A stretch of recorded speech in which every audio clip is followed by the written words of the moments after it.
So, you were source energy before you came into these physical bodies. You don't remember that, and there's a reason that you don't, but you were. You were source energy before you came into these physical bodies, and now you are an extension of that source energy. So here you are, focused, just as you intended to be, focused upon the things of your time-space reality, and you are utilizing your focus to help you personally, independently, identify your preferences. Sometimes you don't really grasp that.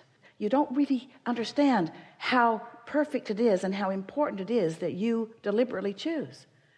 So anyway, that's step one. You ask for what you want, and you can't stop asking because life just continues to serve itself up to you in ways that cause you to identify your preferences. It happens all day, every day, at all levels of your being. It's really what the evolution of all species is about.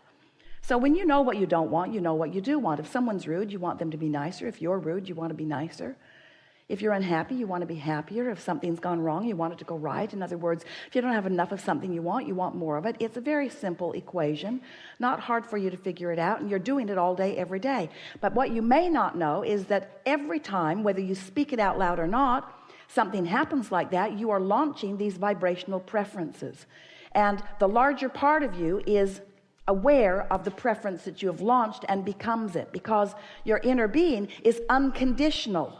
Your inner being rides the rocket of your desire. When you say, I prefer something, your inner being doesn't say, well, there aren't that many of them going around. Your inner being doesn't say, well, that's risky business and it's unlikely. Your inner being doesn't say, you don't have the education for that, or the money for that, or the background for that. When you launch a rocket, a request, a preference, a desire, your inner being becomes a vibrational match to it immediately. And because you are an extension of that inner being who has become a match to it, now you hold the potential of splitting your energy if you don't become a match to it too. You see how it works? When you say, I want that, the source within you says, done. We're there. We've got it. We're a vibrational match to it.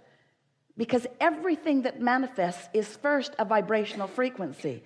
And the source within you will give you this, can more easily match your desires, because in the energy stream, it is immediate. In your manifestational world, you've got some bugs to work out of your vibrational frequency. Source doesn't have to work those bugs out, because Source already believes in you. Source already knows your value. Source already knows your worthiness. Source remembers why you came and who you are.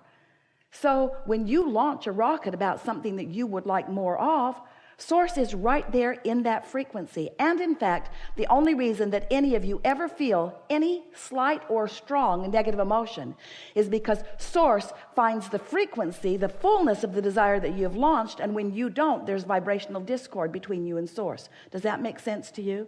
If there were ever a way for you to understand that Source exists, it must be in your emotional awareness. Because if there were not someone keenly interested in you and holding a vibrational frequency about you, then you could think anything you want and you would feel no vibrational variance.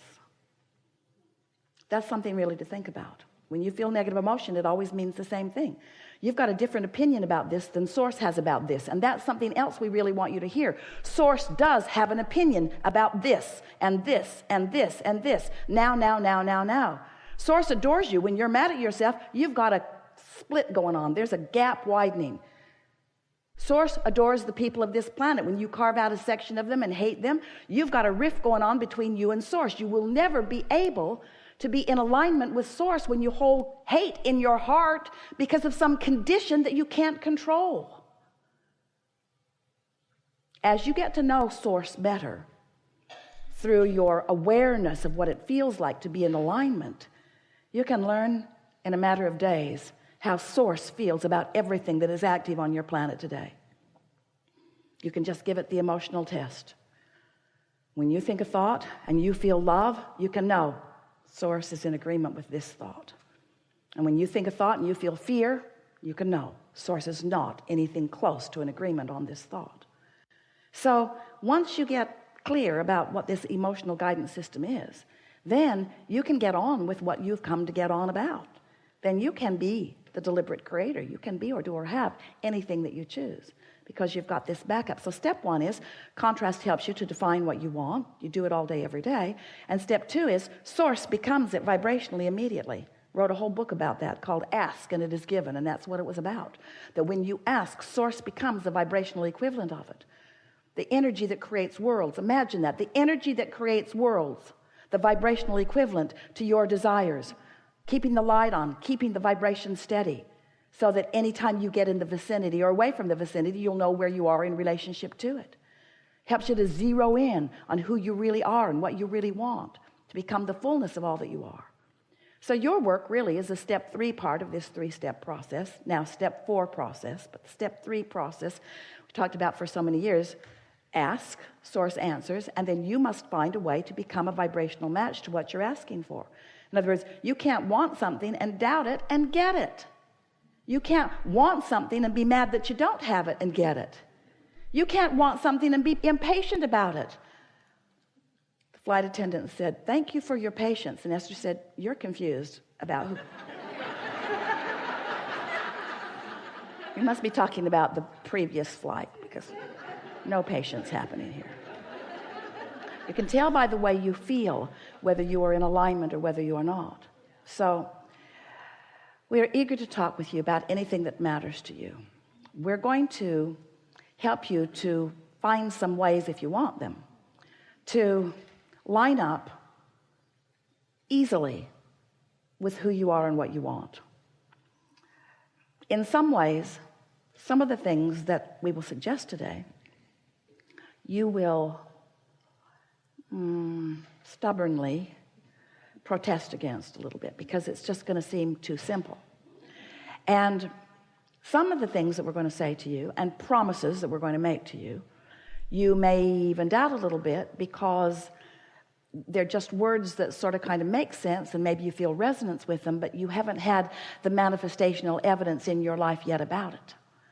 But we know that with just a little bit of listening and a little bit of resonating and a little bit of awareness and then a little bit of focusing, that you will find manifestational evidence about everything that we talk about here today. You're going to know precisely how your thoughts become the reality that you are living, so that not only you are aware of it, but others who are observing you as well.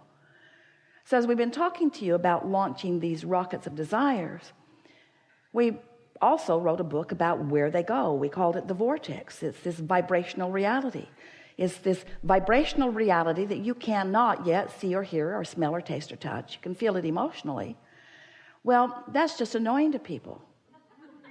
We spent a lot of time trying to talk you into getting into the vortex where everything you want is. And you were very nice to us. No one ever got up and left the room. Well, just that one guy. But you were interested about the vortex, but you began saying things like, "Okay, so my fortune's in the vortex, Abraham. I want it to come out of the vortex and into my bank. Because it's nice knowing that I've created realities that I can't see yet, or that others can't see, but really, how long can this go on? How long do you think you can keep me hopeful about things that aren't tangible?" And we say, it was never your intention to come and live without the tangibility. You are in a time-space reality where you can measure your existence through your manifestations. We just want you to understand that if you've got a vibration going on that is keeping you from being a vibrational match to what you want, the manifestation that you want cannot come. And you wouldn't want it to. You wouldn't want it to. So then we began talking to you about, so here's all of this vibrational reality, and you're going, yeah, we accept it, get on with it. How do I get it into my reality where I can see it, where others can see it? And so we began talking about your point of attraction. For a while we called it a grid. It's your point of attraction. It's like the framework of who you are, looking for different ways to help you feel the reality of your point of attraction. Your point of attraction, where you stand. And mostly it's about how you feel right now. How do you feel right now? What's your mood? What is the mood that is swirling around you? Because your mood is the best indicator that you have to let you know what the vibrational atmosphere is that you've got going on. And your vibrational atmosphere matters because it is your point of attraction. How you feel, your mood, the thoughts you're thinking, the beliefs you hold, what's going on, the conversations you have, how you move in the world, how you feel in the world, what you're doing now. Right now, you have a relationship with your vortex. Right now, you have a relationship with your vibrational reality.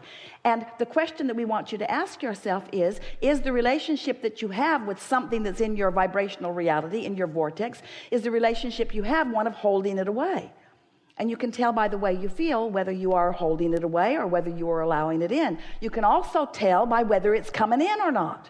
We're not asking you to just hold yourself in this emotional state of being and just take our word for it. What we're saying to you is take our word for it, hold yourself in the emotional state of being, and watch the evidence move from your vibrational reality into your reality until before long you will have such confidence in your ability to manifest anything that you desire, because you will have discovered what kinds of things you've been doing that have been preventing the things that you want from coming easily.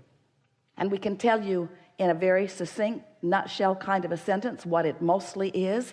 Your observation of the conditions that exist now are the reason that you keep repeating a pattern that holds away the things you want. It really is that simple. You got to change the way you look at things. You got to reorient yourself. You've got to become more vibrational interfacing. You have to trust the way you feel. You have to accept that you have guidance. You have to accept that your guidance is always leading you toward what you want. And you have to be aware of when you're moving toward what you want and when you're not moving toward what you want. And you have to accept that the emotions that you hold are the indicator of whether you're moving closer or further. You can just tell. You'll get so good at this that you'll be in the middle of a conversation and you'll stop talking right in the middle of it because you'll realize that you're moving away from what you want rather than toward what you want. So often, in your quest to make someone else understand what you mean, who's in a different vibrational frequency and is not hearing what you mean, in your attempt to get them to hear what you mean, you are responding to the condition of them not hearing. So you are basing what you are saying based upon what they are not hearing, and then you join them in their frequency rather than maintaining yours, and then instead of them hearing what you mean, you hear what they mean, and nothing changes. Oh, you got that, didn't you?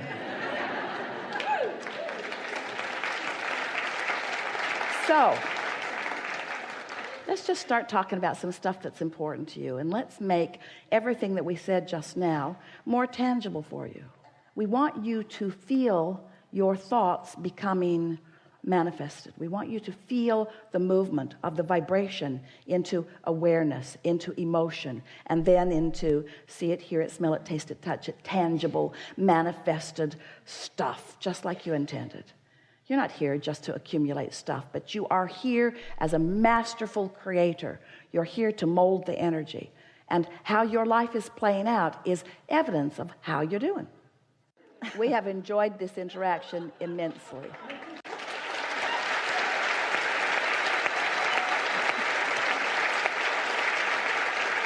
Take it easy. Be easier about everything. Be more playful. Have more fun. Sleep more. Do more things that feel good. Pamper yourself more. Do things that are more feeling in nature. Get out there where the gardens smell good and look at the ocean that looks good. Do more things that just make it easy for you to feel good in the moment. Make a decision that just for a little while, you're going to take the struggle out of your experience because it isn't working out. And watch what a new decision about ease and alignment and general will bring for you. We speak this to you easily and wholeheartedly and with complete confidence in the wonderful things that are coming to you because we've seen your vortex. We know what you've created. And we can feel the shift in you. And so we know that obvious, measurable improvement is right on your doorstep. And we will revel with you in every realization that you have about it. There is great love here for you. And as always, we remain in your vortex.